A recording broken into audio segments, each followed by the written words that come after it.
Good morning guys, quick review lang tayo ng Airsoft Pistol. Welcome to 5th generation Hobby Shop. So yung nakikita nyo ngayon, meron tayong dalawang 1911. Isang Type A and isang Type B. So parehas po yung 1911. 1911 Type A, 1911 Type B by WE Airsoft Gas Blowback Pistol. So bali ito po yung kanyang gas. Green gas po yan. Yan po yung propellant. Ito naman po yung kanyang projectile. Ito naman po yung bala. 0.23 grams po ito. 4,000 shots per pack. Okay? So ito po, yung nakikita nyo po is a 1911 Type A. Yan. Type A po yan, Airsoft Gas Blowback Pistol, na meron siyang kasamang dalawang magazines.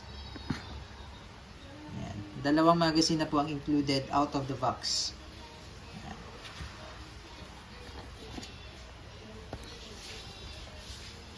Two magazines. Yan. So, bali, 1911 Type A, 2 magazines. Yan. So, may manual safety siya. Naka-manual safety, pero hindi pa siya ambidextrous. Meron na rin siyang beaver tail. Naka-fix yung sight niya. Rear and front. Then, with markings na rin siya dito.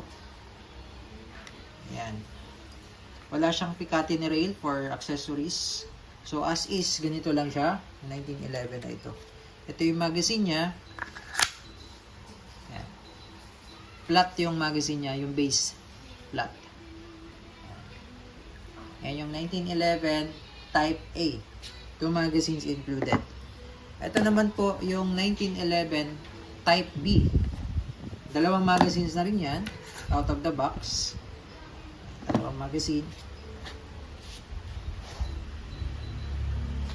Yan. 2 magazines. 1911B. Type B. Yan. Ang kaibahan lang niya doon sa Type A, ito, yung sight niya, naka-tritium sight na siya. Ayan. Compare sa Type A na wala siyang, wala siyang, parang mababa yung sight, tapos wala siyang, para pang siya eh. Then, ito, meron siyang adjuster. Adjustable yan. Elevation. And then, yung manual safety, naka-ambidextrous na. Compared to 1911 Type A, hindi pa siya naka-ambidextrous. This one, naka-ambidextrous na siya.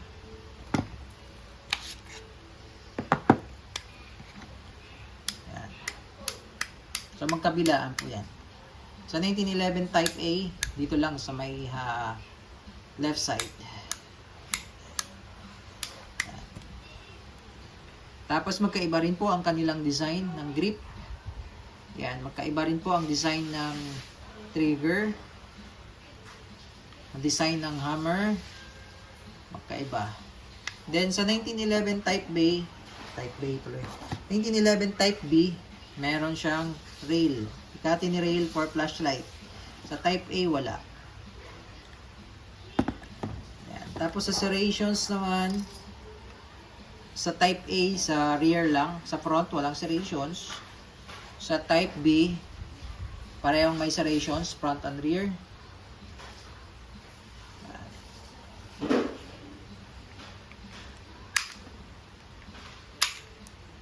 Ayan.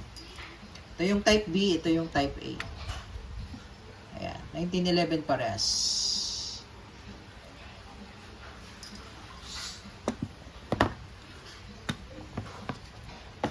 Okay, so tatestingin natin yung dalawa. Ito nasa 350, 360 FPS using the 0.23 or 0.20.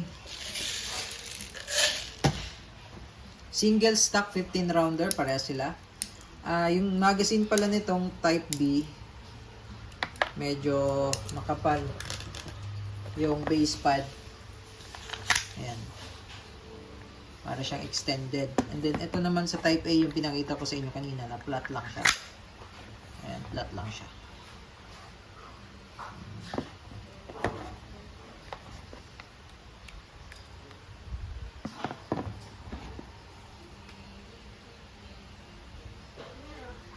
So, pareho natin siyang itetest.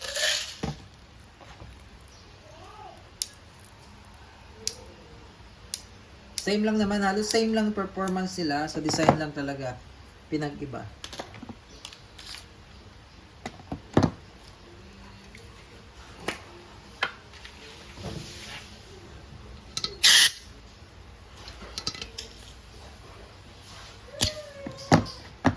So, isang magazine lang itetest natin.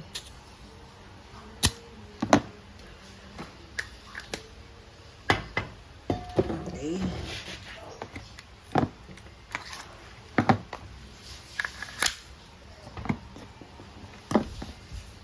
So, kagandahan niya, out of the box, 2 magazines na po yung kasama. Out of the box po yun.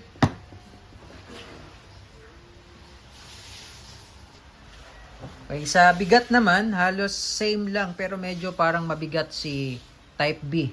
Yan, medyo mabigat siya ng konti compare sa Type A. Okay, testing.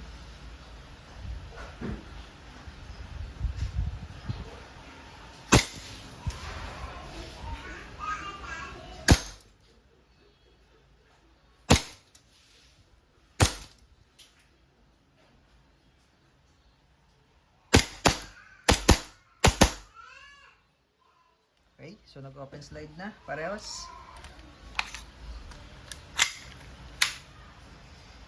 Yun po yung Type A and the Type B. So sa open slide, same lang design nila eh. Yan, same lang. Same lang. Ito naman yung Type B.